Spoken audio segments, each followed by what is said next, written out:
and I'm just here at Memorial Park in Oshawa with another one of the protesters. Could you just tell me your name and why you're here today? Hi, I'm Paula. I'm with Stand Up Canada. I was one of the speakers talking today. We're here to talk about the fact that we have a collective legal solutions initiative for businesses and anybody that's being fined and if they're having problems with mask exemptions. We're standupcanada.solutions. That's the actual extension. It's not a .com. And our reason to be is that we are educating Canadians to know that they have legal rights and to know how to actually fight them, how to defend themselves in a court of law, really. And we're not lawyers, but we do have a legal team with us now. And so we have this collective legal solutions initiative that actually puts the power back in everybody's hands now so that they can defend themselves legally. This is all that's happening now. Everybody's being discriminated on. Nobody knows how to stand up for themselves. Well, we have the solutions now. We have a legal team that will help people do that. If that's the action they want to take, then they should, because how else are you going to defend yourself against the government if not legally? I agree with you 100% on that. I, for one, am a huge advocate for rights. As you know, the rights in this country are not taught to our children. I was not taught my rights. I'm almost 40 years old. In high school, I had to take it upon myself to learn my rights, and they are fundamental. They have definitely saved me in the past. Now, you yourself, do you wear a mask when you go out? And if you do not wear a mask when you go out, have you yourself been discriminated, not served at a restaurant or anything like that? Yes, actually, so I don't wear a mask. I do have a mask exemption, like a medical exemption. And yes, I have been discriminated on in stores and in restaurants that won't honor the bylaw mask exemption. And so what that means is, in the bylaws, these are all recommendations for people to not wear a mask. They're not a law, they're only a recommendation. The shopkeepers are making their own store policies. They're not now honoring these suggestions or these recommendations, or even if they are in bylaws. So now the shopkeepers are actually breaking the law because they're not honoring the mask exemptions for people. And so now we have options that we can either submit a claim to the Human Rights Tribunal for anybody that has like a legitimate medical condition where they can't wear a mask. They have to take those steps to protect themselves. Or they could probably submit a claim to the small claims court for damages, depending on the severity of damages that they're getting, like if they're being harassed for not wearing a mask. And that's happened to me in several stores. It is not a lot of fun. No, I agree with you there. I, in fact, have been kicked out of a couple restaurants, one of which was Boston Pizza in Cobourg, and there was another restaurant in Cobourg called the County Haven, where myself and Josh Closton, the gentleman you saw burning a mask earlier, where we had gone in and we just wanted to have a beer and some wings and just, hang out. The owner came right up to us, demanded to see he wanted us to leave right away. I told him I had a mask exemption. He wanted to see it. I opened up my wallet and showed him my mask exemption, and he still kicked me out of the restaurant. Yeah, and so see, what they're doing is now they're breaking the law. So first of all, it's unlawful to say, hey, all of this is actually unlawful.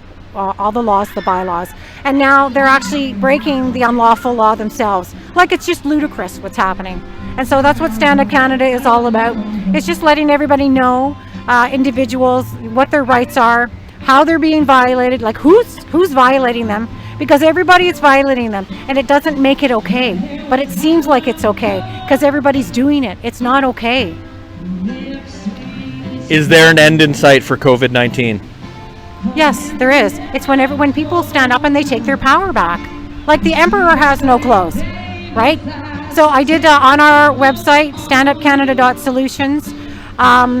There's an article that I wrote. It's called Canada-Wide Declarations of Emergency. And what it is, all the provinces and territories in Canada each declared their own declarations of emergency. And in order to call one, you have to meet the conditions of it, and you have to meet the definitions of it, or their criteria. And none of the provinces or territories did.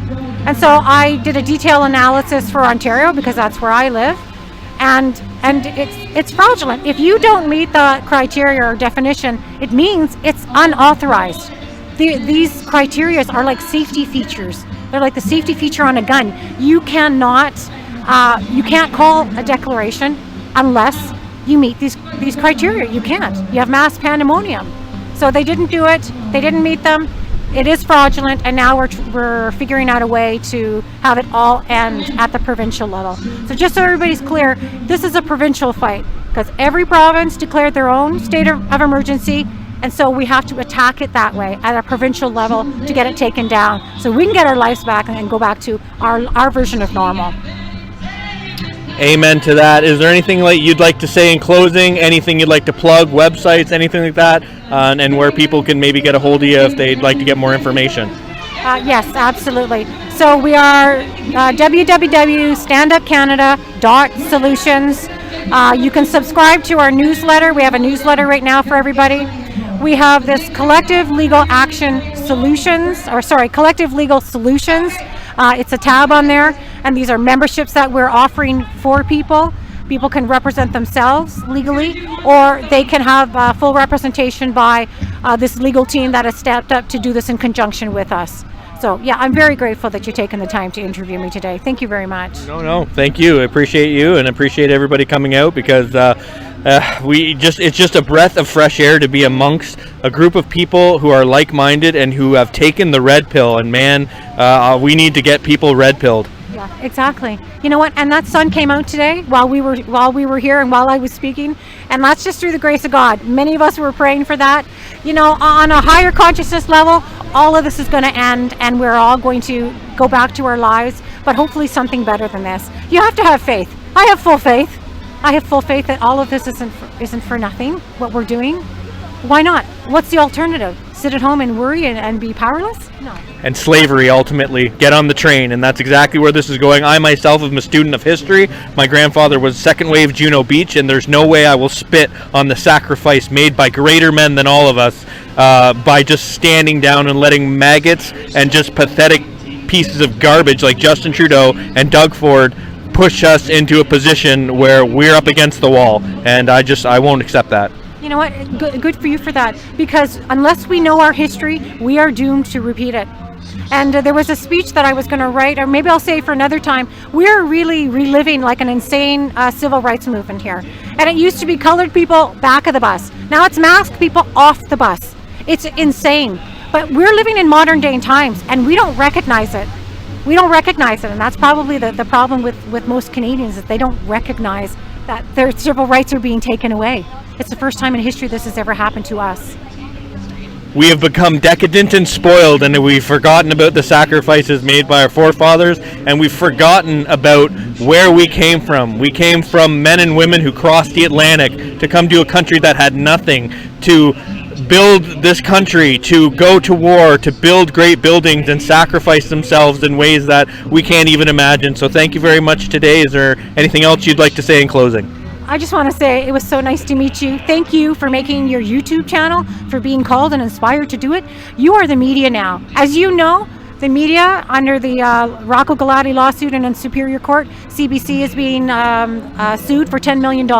Even though that's taxpayers' money, they have a fiduciary responsibility to report both sides of the news, and they're not. Mainstream media, they should be ashamed of themselves. People like you are becoming the media, and you have to be. We're living in unprecedented times, and my money is on you rather than on anything I see on my TV. So good on you. Thank you very much. Well, it warms my heart. Thank you very much. Have a great day. Thank you. Bye-bye.